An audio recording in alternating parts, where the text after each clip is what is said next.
సాధారణంగా పాత ఇంటిని కూల్చేసి కొత్త ఇంటిని నిర్మిస్తుంటారు. అది కూడా వరదలు వచ్చి ఇబ్బందులు పడే పరిస్థితి ఉన్నప్పుడు పాత ఇంటిని కూల్చేయడమే మంచిదని నిర్ణయించి తమ తాతల నాటి ఇళ్లను కూల్చివేయడం సహజం. కానీ వరదలతో ఇల్లు తరచూ నీటి తాకిడికి గురవుతున్న నేపథ్యంలో ఆ ఇంటిని కూల్చకుండా 100 అడుగులు అలానే వెనక్కి జరిపే పని చేపట్టారు కొందరు. ఆ ఇంటిని కూల్చేసి ఆధునికమైన ఇల్లు కట్టుకునే అవకాశం ఉన్నప్పటికీ తరతరాలుగా ఉన్న ఆ ఇంటిని యథాతథంగా కొంత లోపలి జరపాలని నిర్ణయించడం పట్ల ఆ ప్రాంతంలోని వారికి ఆశ్చర్యం కలిగించింది. ఆ స్టోరీ ఇప్పుడు చూద్దాం.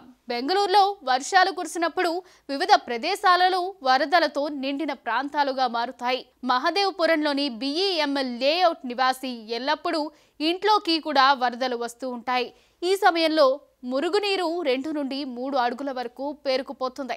అందుకే అతని పిల్లలు ఈ ఇంటిని పూర్తిగా పడగొట్టి కొత్తది నిర్మించాలని నిర్ణయించుకున్నారు. కానీ తల్లి శాంతమ్మ దీనికి అంగీకరించలేదు. మీ తాతగారు నేను కడుపులు మార్చుకుని డబ్బు పోగేసి ఈ ఇల్లు కట్టుకున్నాము, దీన్ని కూల్చవద్దు అని ఆమె తమ మనవలను బ్రతిమలాడుకుంది. దీంతో ఆ పిల్లలు ఇంటిని కూల్చేసే బదులు లిఫ్ట్ చేయాలని నిర్ణయించుకున్నారు. వారు బీహార్ నుండి శ్రీరామ్ హౌస్ లిఫ్టింగ్ షిప్పింగ్ కంపెనీని సంప్రదించారు. మేము ఇంటిని 100 అడుగుల వెనక్కి జరుపుతామని కంపెనీ కూడా చెప్పింది. లిఫ్టింగ్ షిప్పింగ్ కంపెనీ వివిధ నగరాల్లో ఇళ్లను విజయవంతంగా లిఫ్ట్ చేసిన అనుభవాన్ని కలిగి ఉంది. ఇప్పుడు బెంగళూరులో ఎల్లప్ప 2 అంతస్తుల ఇల్లు లిఫ్ట్ చేసి జరపబడుతోంది. బెంగళూరులో ఒక ఇంటిని లిఫ్ట్ చేయడం ఇదే తొలిసారి అని ఆయన చెబుతున్నారు. ఇంటిని ఎత్తడానికి 200 మంది ఇనుప జాకీలు, 100 ఇనుప రోరర్లను ఉపయోగిస్తారు.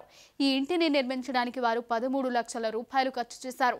వారు ఇప్పుడు ఇంటిని 15 అడుగుల వెనక్కి ఎత్తారు. ఒక నెలలో దానిని 85 అడుగుల వెనక్కి తరలిస్తారు. ఆ ఇంటిని లిఫ్ట్ చేయడానికి శ్రీరామ్ కంపెనీకి 10 లక్షల రూపాయలు రుసుము చెల్లించారు. వీధుల్లో పాలకూర అమ్ముతుండగా మేము ఈ ఇంటిని నిర్మించాము. అప్పుడు నా భర్త తనకు దొరికిన పని చేస్తూ ఉండేవాడు అని శాంతమ్మ చెప్పింది. కానీ వర్షాకాలంలో ఇంట్లోకి నీరు చేరి మేము ఎప్పుడు ఇబ్బందులు పడుతూ ఉండేవారం. ఇప్పుడు నా పిల్లలు ఇంటిని పడగొట్టకుండా 100 అడుగుల వెనక్కి జరుపుతుండడంతో నాకు చాలా సంతోషంగా ఉంది అని ఆమె చెప్పారు.